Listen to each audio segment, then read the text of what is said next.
সুপ্রিয় শিক্ষার্থী,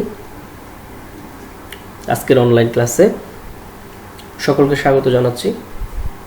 আমি মানস সিংহ, সহকারী শিক্ষক, চট্টগ্রাম প্রকৌশল বিশ্ববিদ্যালয় স্কুল ও কলেজ।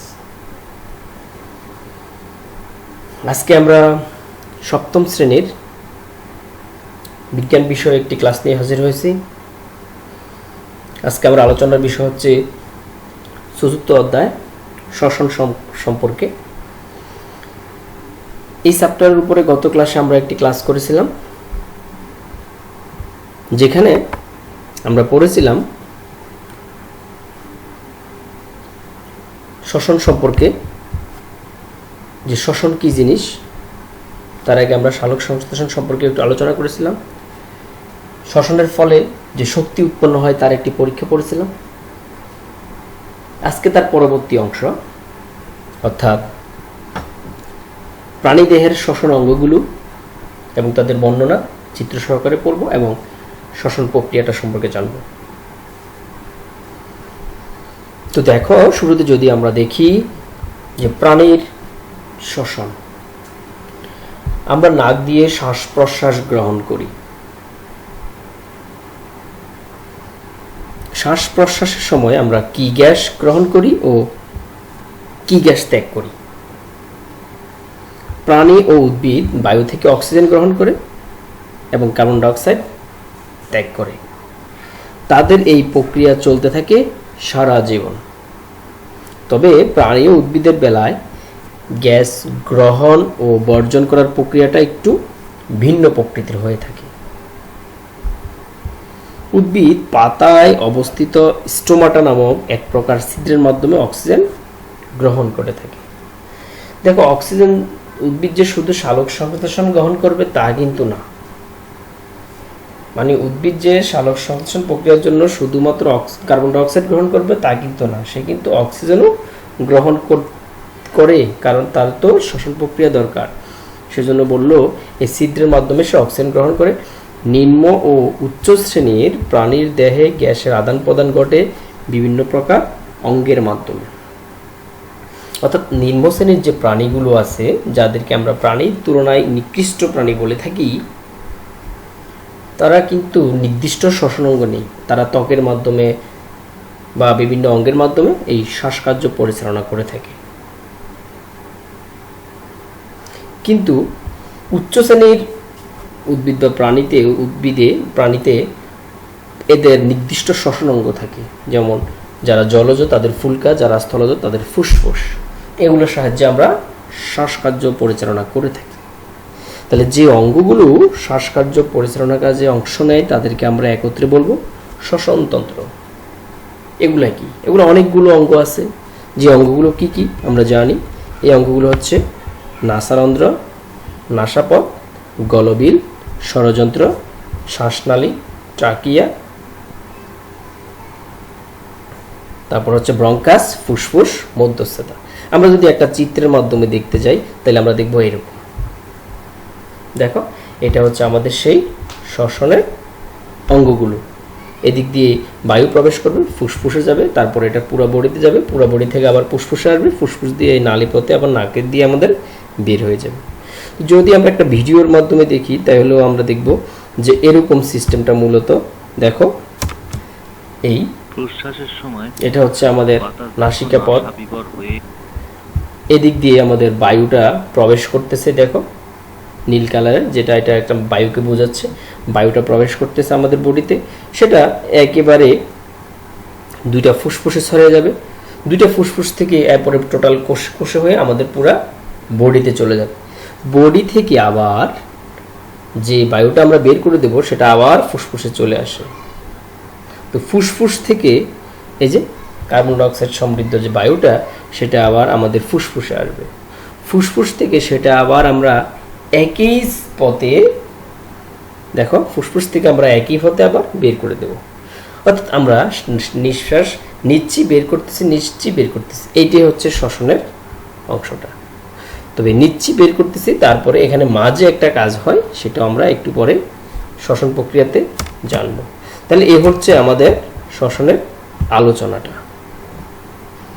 তো এই যে শ্বসন অঙ্গগুলো জড়িত, এখন এই প্রতিটা বিষয় নিয়ে আমরা একটু আলোচনা করব, যে আমাদের যে শ্বসন অঙ্গের সাথে জড়িত অঙ্গাণুগুলো কি কি আমরা দেখব। শুরুতে যদি আমরা দেখি যে আমাদের এখানে যে শ্বসন অঙ্গগুলো আছে তার মধ্যে আমরা যদি নামগুলো দেখি, যে শুরুতে আছে কি নাসিকা, অর্থাৎ এখানে নাসারন্ধ্র, শুরুতে নাসারন্ধ্র বা নাসাপট। তারপর হবে নাসা গলবিল, এ হচ্ছে নাসিকা। তারপর আসবে ভিতরে যে ছিদ্রটা, এটা হচ্ছে নাসা গলবিল, এই যে গলবিল, নাসা গলবিল। তারপর হচ্ছে যে ষড়যন্ত্র, এই নাকের ছিদ্র পরে যেটা আসবে সেটা নাসা গলবিল। তারপর থাকবে ষড়যন্ত্র। এখানে এক্সট্রা কিছু দেওয়া আছে, এপিগ্লোটিস, যেটা আমরা ওই যে জিহ্বা আর একটা ছোট আলজিহ্বা বলে থাকি, সেটা এটা নাকের রন্ধ্র, নাকের ছিদ্র, তারপরে নাসা গহ্বর, এরপর নাসা গলবিল, তারপর ষড়যন্ত্র। তারপর হচ্ছে ট্রাকিয়া বা শ্বাসনালী, এইটা হচ্ছে ট্রাকিয়া বা শ্বাসনালী। তারপর হচ্ছে ব্রঙ্কাস, এইটা হচ্ছে ব্রঙ্কাস। তারপরে হচ্ছে ফুসফুস, এটা হচ্ছে ফুসফুস। ফুসফুস দুইটা, ডান ফুসফুস বাম ফুসফুস, দুইটা আমাদের ফুসফুস থাকে। তারপর হচ্ছে মধ্যস্থতা, অর্থাৎ এরপরে আমাদের পরিপাকের অংশটা, এরপরে এই পরিপাকের আগের উপর অংশটা, এটা হচ্ছে আমাদের শ্বসন কার্যে ব্যবহৃত অঙ্গগুলো। তো আমরা শুরুতে যদি এই অঙ্গগুলো বর্ণনা সম্পর্কে আলোচনা করি, আমরা দেখব শুরুতে বলা আছে নাসারন্ধ্র বা নাসাপথ সম্পর্কে। এই নাকের ছিদ্র এবং এই নাকের পথটা সম্পর্কে এখানে বলা আছে যে নাসিকা গহ্বরের উপরে অবস্থিত একটি ত্রিকোণাকার গহ্বর। নাসিকা মুখ গহ্বরের উপরে, এই যে মুখের এটা, তার ঠিক উপরে একটা স্পেস থাকে যেটা ত্রিকোণাকার। স্পেস মানে একটা গহ্বর, ফাঁকা স্থান, এটাকে বলা হয় নাসারন্ধ্র। ছিদ্রটা এটা ত্রিকোণাকার হয়ে থাকে। তোমরা ত্রিকোণাকার এই ইয়েটা মনে রাখবা। এখানে অবশ্য অবজেক্টিভের জন্য কিছু পয়েন্ট থাকে, হ্যাঁ, যে নাসারন্ধ্র এটা কেমন সাইজটা, এটা হচ্ছে ত্রিকোণাকার। এটি সামনে নাসিকা ছিদ্র হতে পশ্চাতে গলবিল পর্যন্ত বিস্তৃত। তার মানে গলবিলের আগ থেকে এই নাসিকা ছিদ্র পর্যন্ত এই মাঝের যে অংশটা, সেটি হচ্ছে নাসিকা নাসারন্ধ্র, নাসিকা। তারপরে এটি পাতলা পর্দা দিয়ে দুই ভাগে বিভক্ত হয়েছে। এটা একটা পাতলা পর্দা দিয়ে দুই ভাগে বিভক্ত। এর সম্মুখভাগ লোম ও পশ্চাৎ দিক ঝিল্লি দ্বারা আবৃত থাকে। আমরা আমাদের নাকের এই যে ছিদ্রটা থাকে, এটা আমরা ঘটনটা একটু দেখলেই দেখব যে সামনের দিকে কিছু লোম থাকে এবং পিছনের দিকে ঝিল্লি দ্বারা তরল পদার্থ দ্বারা আবৃত থাকে। আমরা নাক দিয়ে যে বায়ু গ্রহণ করি তাকে প্রশ্বাস বলে। তাহলে বায়ুটা আমরা গ্রহণটা হচ্ছে প্রশ্বাস। তাহলে প্রশ্বাস গ্রহণ করার সময় বায়ুতে কি কি থাকতে পারে? ধূলিকণা, রোগ জীবাণু থাকলে সেটা এই লোম এবং ঝিল্লিতে আটকা পড়ে যায়। আমরা দেখি প্রায় যে আমরা হাসি আসে, সেটা কেন? যে যখন কোনো ময়লা কোনো নাসিকা পথে যাওয়ার সময় আটকা পড়ে বড় ধরনের, তখন আমাদের হাসি আসে। অথবা অনেকক্ষণ পরে দেখবে যে নাকের মধ্যে ময়লা জমে, সেটা হচ্ছে কি এই ধুলাবালিটা জমে জমে এই ঝিল্লির সাথে আটকা পড়ে ওখানে কি হয়, ময়লা হিসাবে ওখানে জমা হয়। এটা হচ্ছে নাসারন্ধ্র বা নাসাপথ সম্পর্কে আলোচনা। তারপর হচ্ছে গলবিল, নাসা গলবিল। এই যে এই পরের অংশটা হচ্ছে নাসা গলবিল। নাসা গলবিল হলো নাসাপথের শেষ অংশ বা গলবিলের সাথে, যা এই গলবিলের সাথে মিশে গেছে। গলবিল পথে শ্বাসনালীতে বাতাস প্রবেশ করে। তাহলে এই নাসিকার পরে যে ইয়েটা থাকবে, রাস্তাটা থাকবে, সেটা হচ্ছে গলবিল। এটা গলবিল থেকে শ্বাসনালীতে বাতাস প্রবেশ করে। তারপর আসতেছে ষড়যন্ত্র। গলবিল এবং শ্বাসনালীর সংযোগস্থলে ষড়যন্ত্র অবস্থিত। তাহলে গলবিল এবং শ্বাসনালী মানে হচ্ছে ট্রাকিয়া। ট্রাকিয়ার ঠিক উপরে ট্রাকিয়ার ঠিক উপরে এবং গলবিলের ঠিক নিচে এই মাঝের অংশটা হচ্ছে স্বরযন্ত্র, অর্থাৎ গলবিলের পরের অংশ এবং ট্রাকিয়া বা শ্বাসনালীর উপরের অংশের এই মাঝের অংশটা হচ্ছে স্বরযন্ত্র। স্বরযন্ত্রে স্বর সৃষ্টিকারী স্বররজ্জু বা ভোকাল কর্ড থাকে। আমরা হাত দিয়ে দেখব, যখন আমরা গলায় আমরা কথা বলি বা আওয়াজ করি তখন আমাদের গলায় একটা এই অংশটা কাঁপে, গলার এই অংশটা একটু কাঁপে, তোমরা হাত দিয়ে দেখতে পারো। এইটা হচ্ছে স্বরযন্ত্র। এটা না কাঁপলে কিন্তু আমাদের সাউন্ড হতো না। আমরা জানি যে কম্পনের ফলে শব্দের উৎপত্তি, শব্দ চ্যাপ্টারে আমরা এটা পড়ে থাকি যে যে কোনো শব্দ উৎপন্ন হলে কম্পন হতে হবে। তো আমাদের গলা থেকে আমরা যে মুখ দিয়ে যে সাউন্ড করি সেটাও একটা কম্পন। এই শব্দের উৎপত্তিটা এই কম্পন থেকে, স্বরযন্ত্রে একটা কম্পন হয়ে থাকে, যেটা হচ্ছে ভোকাল কর্ড বা স্বররজ্জু, তাই একে স্বরযন্ত্র বলে। স্বর ছিদ্রের মুখে একটা ঢাকনা থাকে, এটি খাদ্য গ্রহণের সময় স্বরযন্ত্রকে ডেকে রাখে। দেখো, আমরা এই যে খাবার খাচ্ছি, এই যে নাসিকাপথে বায়ু বসতেছে, এই ভিতরে গিয়ে কিন্তু রাস্তাটা একটা হয়ে যায়, এরপরে আবার আলাদা হয়। এই একটা রাস্তার মধ্যে এখানে একটা ঢাকনা থাকে। এই ঢাকনাটা যখন আমরা খাবার খাই তখন আমাদের এই নিঃশ্বাসের পথটা বন্ধ করে রাখে, আবার যখন নিঃশ্বাস ফেলি করি তখন আমাদের খাবারের রাস্তাটা অফ করে থাকে। সেই জন্য বলে যে শুয়ে শুয়ে খাওয়া নিষেধ, কারণ এটা খাদ্যটা তখন শ্বাসনালীতে চলে যাওয়ার সম্ভাবনা থাকে, ফলে বিপদ ঘটতে পারে। সেজন্য বলছে যে এই স্বরছিদ্রের মুখে একটি ঢাকনা থাকে, যখন আমরা খাদ্য গ্রহণ করি তখন এই স্বরযন্ত্রকে এটি ঢেকে রাখে, যাতে খাদ্য এখানে ঢুকে যেতে না পারে। আবার শ্বাস গ্রহণের সময় সেটা আবার খুলে যাবে। তারপর হচ্ছে যে শ্বাসনালী বা ট্রাকিয়া। খাদ্যনালীর সম্মুখে অবস্থিত স্বরযন্ত্র থেকে শুরু করে ক্লোম পর্যন্ত, শাখা পর্যন্ত বিস্তৃত নালীকে শ্বাসনালী বলে। শ্বাসনালী।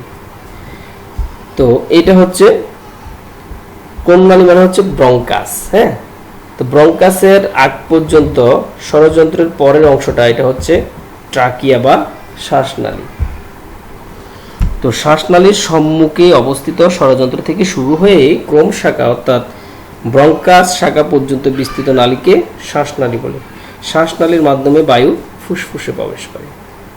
জাস্ট এই যে একটা নালী থাকে, এটি হচ্ছে শ্বাসনালী, যার উপরে থাকে স্বরযন্ত্র, নিচে থাকে ব্রঙ্কাস, এই মাঝের এই নালীটা হচ্ছে ট্রাকিয়া বা শ্বাসনালী।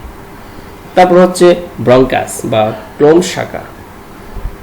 শ্বাসনালী ফুসফুসের কাছে এসে ডান ও বাম দুইটি শাখায় বিভক্ত হয়ে যথাক্রমে ডান ও বাম ফুসফুসে প্রবেশ করে। দেখো, এই শ্বাসনালীটা এসে দুইটা ভাগে বিভক্ত হয়ে গেছে, একটা বাম ফুসফুসে, একটা ডান ফুসফুসে প্রবেশ করেছে। এদেরকে ডান ও বাম ক্লোম শাখা বা ব্রঙ্কাই বলে।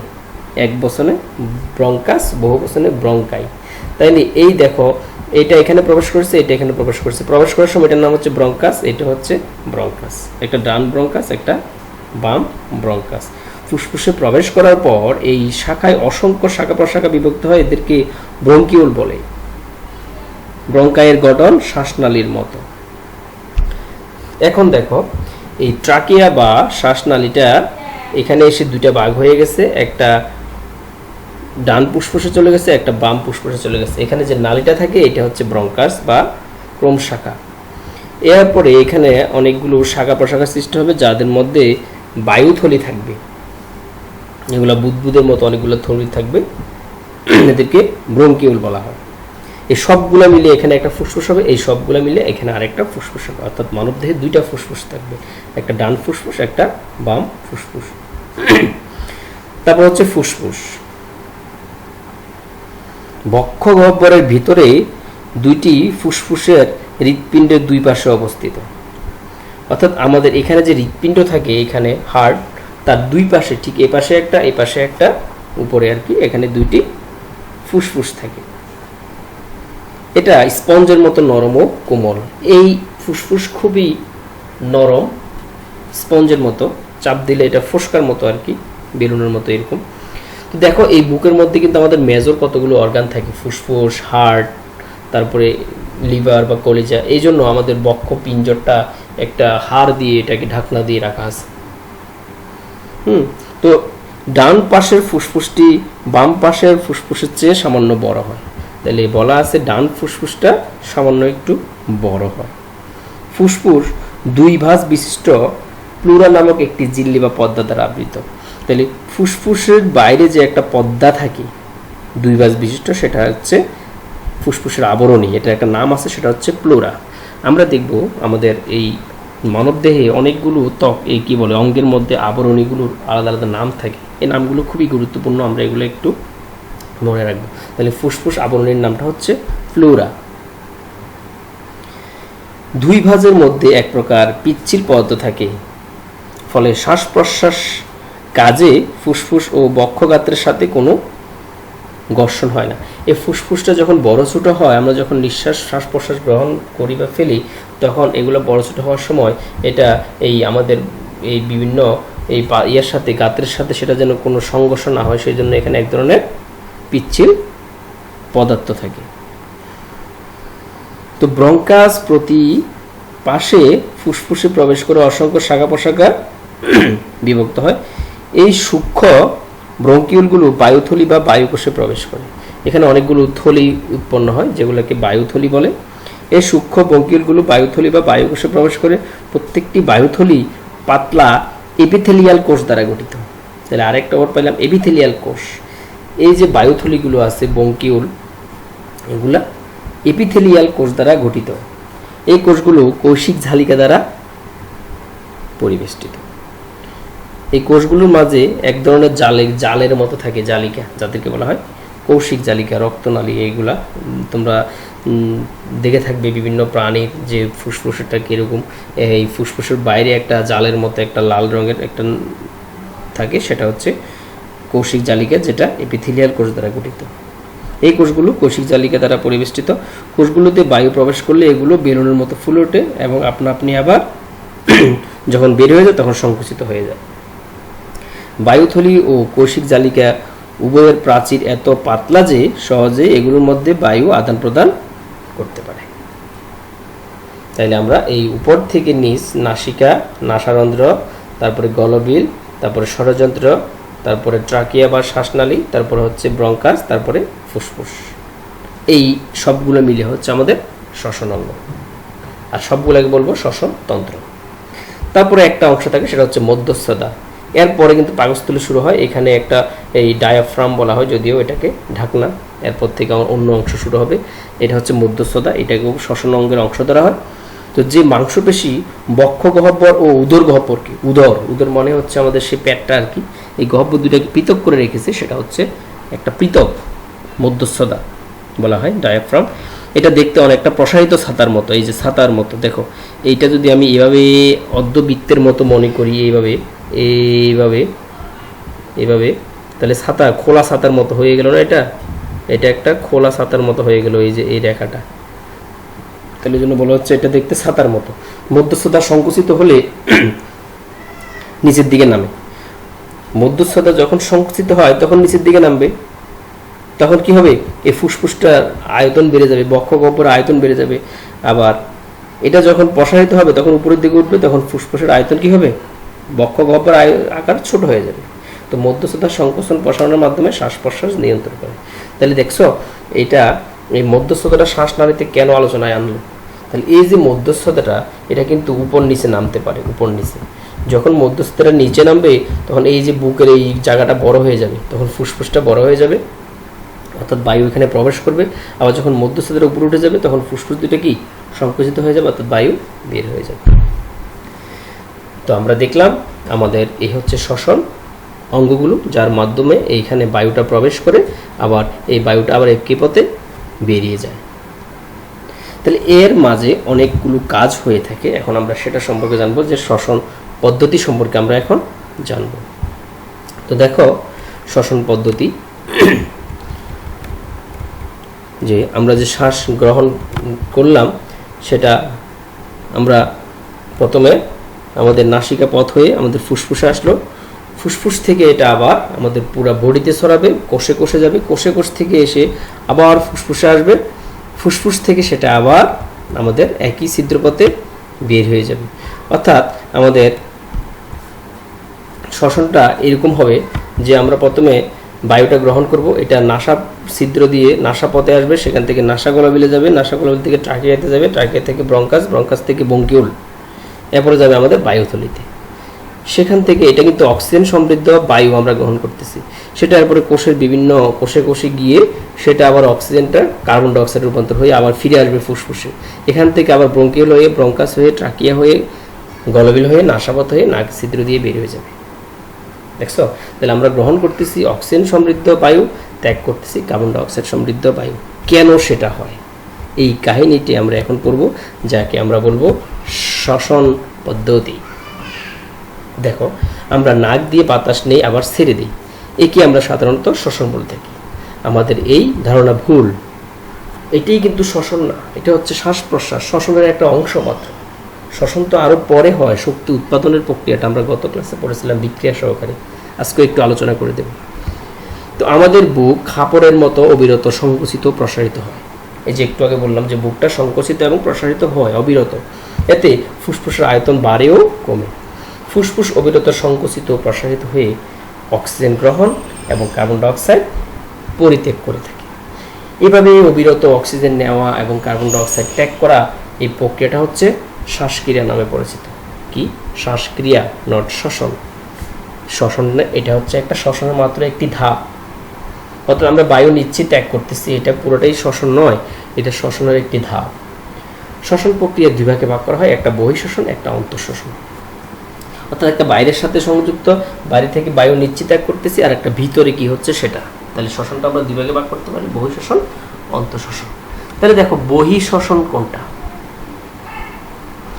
আচ্ছা, একটু যদি আমরা খেয়াল করি ভিডিও দিয়ে, তাইলে আমরা বহিঃশ্বসনটা একেবারে ক্লিয়ার হয়ে যাবে। এইটা হচ্ছে সেই বহিঃশ্বসন। একটু খেয়াল করে দেখো যে এখানে কি হচ্ছে। আমরা অক্সিজেন সমৃদ্ধ বায়ু গ্রহণ করব এবং কার্বন ডাইঅক্সাইড সমৃদ্ধ বায়ু ত্যাগ করে দেব। এখানে এটা অক্সিজেন সমৃদ্ধ বায়ুটা গ্রহণ করার পরে কোষে গিয়ে সেটা আবার কার্বন ডাইঅক্সাইড হয়ে ফিরে আসে। দেখো, এখানে আমরা একটু আগে পড়েছিলাম বায়ুথলি বা অ্যালভিওলি, এইগুলো সে বায়ুথলিগুলো। প্রতিটা ফুসফুসে এরকম অসংখ্য বায়ুথলি থাকে। তো আমরা প্রতিটা বায়ুথলির মধ্যেই বায়ুগুলো এসে জমা হয়, আবার এখান থেকে কোষে কোষে যাবে, আবার কোষে এসে এই বায়ুথলিতে এসে জমা হবে। আমরা সিঙ্গেল একটা থলি নিয়ে আলোচনা করি। দেখো, আমি শুরুতে অক্সিজেন সমৃদ্ধ বায়ু গ্রহণ করলাম এবং সেখানে আবার কার্বন ডাইঅক্সাইড বায়ুটা এখানে আসবে। এই যে থলিটা আছে, এই থলিটাই কিন্তু এই বায়ুগুলোকে, বাতাসগুলোকে এখানে রাখে। শুরুতে অক্সিজেন সমৃদ্ধ বায়ুটা আসে, এসে এটা কোষে চলে যায়, কোষে থেকে আবার এখানে কার্বন ডাইঅক্সাইড সমৃদ্ধ বায়ু হয়ে এখানে জমা হয়। দেখো, এখানে ঢুকতেছে, আমি নিঃশ্বাস গ্রহণ করলাম, দেখো নিঃশ্বাস গ্রহণ করলাম। তো নিঃশ্বাসের সাথে আমি কি গ্রহণ করলাম? অক্সিজেন সমৃদ্ধ বায়ু। কিন্তু আমাদের পরিবেশে তো কার্বন ডাইঅক্সাইড থাকতেই পারে, সবই চলে আসবে, কিন্তু বায়ুতে যা আছে তার মধ্যে অক্সিজেন সমৃদ্ধ বায়ুটাই বেশি আসবে, এই অক্সিজেন। তো এটা আমি গ্রহণ করলাম। গ্রহণ করার পরে কি হয়?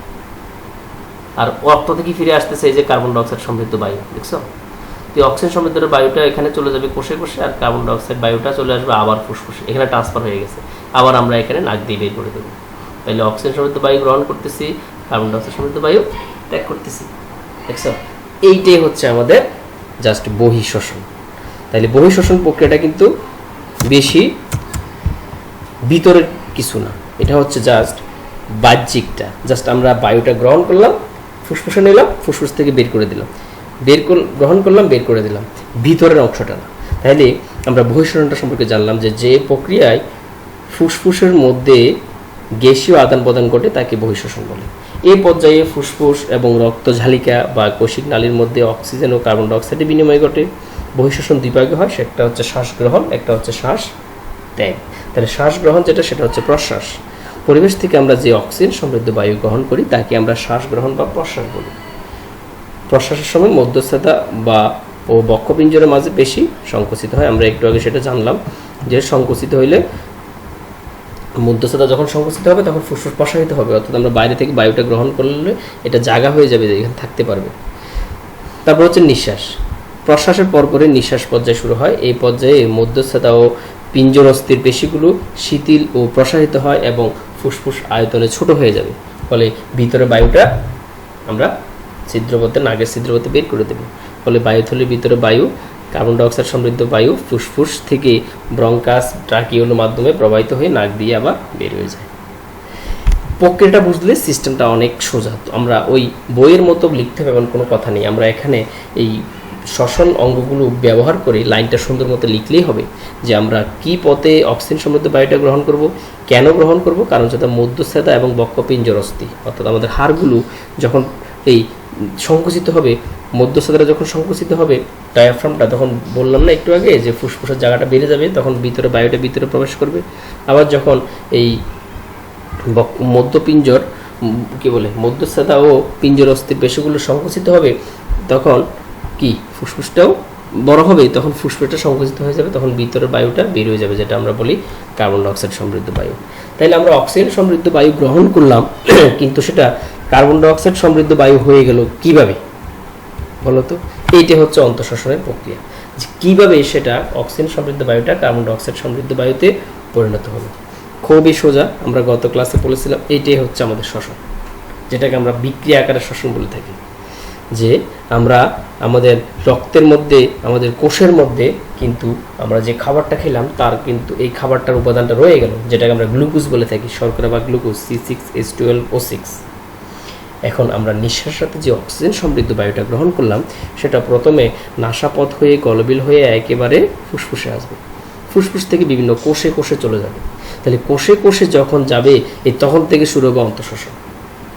আমি বলেছিলাম নাসাপথ দিয়ে সেটা ফুসফুস পর্যন্ত আসার এই অংশটা হচ্ছে বহিঃশ্বসন, এরপরে শুরু হবে অন্তঃশ্বসন। এই ফুসফুস থেকে সেটা কোষে কোষে চলে যাবে, কোষে কোষে চলে গিয়ে কোষের যে খাবারটা ছিল গ্লুকোজ, তার সাথে বিক্রিয়া করে কার্বন ডাইঅক্সাইড এবং পানি তৈরি করে ফেলবে এবং শক্তি তৈরি করে ফেলবে। শক্তিটা আমাদের বডিতে থাকবে, আর কার্বন ডাইঅক্সাইড পানি আমরা বডি থেকে বের করে দেব, সেটা আবার অন্য প্রক্রিয়া চলে যাবে। তাই এইটি হচ্ছে শ্বসন। তাহলে হয়ে গেল কার্বন ডাইঅক্সাইডটা আর এই অক্সিজেনটা আমাদের কার্বন ডাইঅক্সাইড রূপান্তর হয়ে গেল কীভাবে বুঝতে পারছো এবার? শ্বসন প্রক্রিয়াতে ভিতরে যে একটা বিক্রিয়া ঘটে থাকে, এই বিক্রিয়ার কারণে অক্সিজেনটা এই গ্লুকোজের সাথে বিক্রিয়া করে কার্বন ডাইঅক্সাইড হয়ে গেল। তাইলে আর অক্সিজেনটা নাই, এটা কার্বন ডাইঅক্সাইডটা আবার কোষ থেকে বিভিন্ন এক কোষ থেকে এক কোষে রক্তের মাধ্যমে সেটা আবার ফুসফুসে চলে আসবে। যখন ফুসফুসে চলে আসবে, ফুসফুস থেকে আবার সেই কার্বন ডাইঅক্সাইড সমৃদ্ধ বায়ুটা আমরা বের করে দেবো। শেষ। তাহলে শুরুতে বহিঃশ্বসন, ভিতরে অন্তঃশ্বসন, আবার বহিঃশ্বসন। অর্থাৎ আমি অক্সিজেন সমৃদ্ধ বায়ু গ্রহণ করতেছি, বহিঃশ্বসন, ভিতরে এটা শ্বসন প্রক্রিয়া হয়ে কার্বন ডাইঅক্সাইড হচ্ছে, এই ঘটনাটা কোষের মধ্যে হচ্ছে, এটা এই জন্য অন্তঃশ্বসন। কোষ থেকে আবার ফুসফুসে আসতেছে, ফুসফুস থেকে কার্বন ডাইঅক্সাইড সমৃদ্ধ বায়ুটা আমরা বের করে দিচ্ছি, ওইটা আবার বহিঃশ্বসন। তাহলে বহিঃশ্বসন দুইবার হচ্ছে। তো দেখো অন্তঃশ্বসনটা কি? অন্তঃশ্বসন প্রক্রিয়ায় কোষের মধ্যস্থ যে খাদ্য অক্সিজেনের সাহায্যে জারিত হয়ে গতিশক্তি ও তাপশক্তিতে পরিণত হয়। দেখছো? তাহলে অন্তঃশ্বসনটা হচ্ছে কোষের মধ্যে যে খাদ্যটা ছিল সেটা অক্সিজেনের সাহায্যে জারিত হয়ে শক্তিতে রূপান্তর হওয়ার যে প্রক্রিয়া, সেটা হচ্ছে অন্তঃশ্বসন। তাহলে ফুসফুসের রক্তে যে অক্সিজেন প্রবেশ করে তা রক্তের মাধ্যমে বাহিত হয়ে দেহের, তাহলে ফুসফুসের রক্তে যে অক্সিজেন প্রবেশ করে তা রক্তের মাধ্যমে বাহিত হয়ে দেহের দূরবর্তী কৌশিক নালীতে পৌঁছায়। দেখছো, আমরা ফুসফুসের সাহায্যে প্রথমে যে অক্সিজেন সমৃদ্ধ বায়ুটা গ্রহণ করলাম, সেটা রক্তের মাধ্যমে দূরে দূরে চলে যায়। এই কৌশিক নালীর গাত্র ভেদ করে অন্তঃকোষস্থ কোষরস কোষের অভ্যন্তরে প্রবেশ করে। এরপর এটি কোষের ভেতরে খাদ্যের সাথে বিক্রিয়া করে শক্তি উৎপন্ন করে। এই শক্তিটি আমাদের দেহেতে কাজে লাগবে। এর ফলে তাপ শক্তি ও কার্বন ডাইঅক্সাইড উৎপন্ন হবে।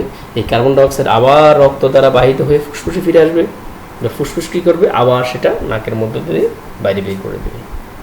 তাহলে এইটাই হচ্ছে শ্বসনের সেই প্রক্রিয়াটা, যে প্রথমে নাক দিয়ে আমরা নাসাপথ দিয়ে, নাসা গলবিল দিয়ে, ট্রাকিয়া দিয়ে, ব্রঙ্কাস দিয়ে, ব্রঙ্কিউল দিয়ে অক্সিজেন সমৃদ্ধ বায়ুটা ফুসফুসে আসলো বা বায়ুথলিতে আসলো। এখানে এটা আবার অন্তঃশ্বসন ঘটে থাকে।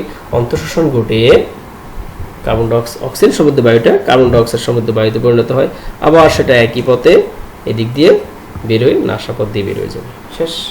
সেটি হচ্ছে আমাদের অন্তঃশ্বসন। তাহলে আমরা বহিঃশ্বসন জানলাম, অন্তঃশ্বসন জানলাম, আর কি জানলাম?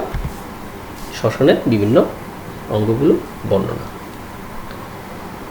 তাহলে এর পরবর্তী ক্লাসে আমরা জানব কিভাবে শ্বসনের কি কি রোগ হয় এবং সেটার প্রতিকার এবং কারণগুলো সম্পর্কে। তো ঠিক আছে, আজকে এই পর্যন্তই থাকলো। তোমরা অবশ্যই এগুলো চিত্র সহকারে বাসায় প্র্যাকটিস করবে।